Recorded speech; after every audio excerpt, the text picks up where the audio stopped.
పోతన భాగవతము అష్టమ స్కందము గజేంద్ర మోక్షము 40వ పద్యాన్ని మనం తెలుసుకుందాం. ఏ రూపంబున దీని గెల్తు ఇట మీదే వేల్పు చింతింతు నెవ్వారించీరుదు ఎవ్వరడ్డమిక నివ్వారి ప్రచారోత్తమున్ వారింపదగు వారలెవ్ ఇల వ్యాపార పారాయణుల్ లేరే బ్రొక్కెద దిక్కుమాలిన మొరాలింపం ప్రపుణ్యాత్మకుల్. తనలో తను మదనపడుతూ ఇలా బాధపడుతూ ఇలా చెప్తూ ఉన్నాడు.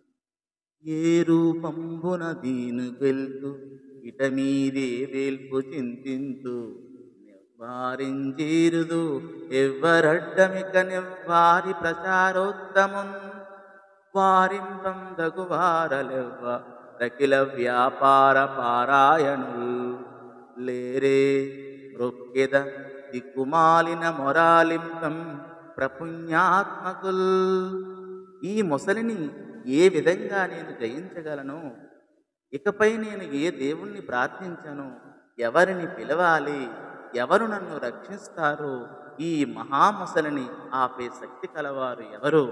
సర్వకార్యాలలో తిట్టలు గొప్ప పుణ్యాత్ములు దిక్కులేని నా మొర వినేవారు లేకపోతారా? అట్టి వారికి నేను మొరపెట్టుకుంటాను అని ఈ పద్య భావము. ధన్యవాదము.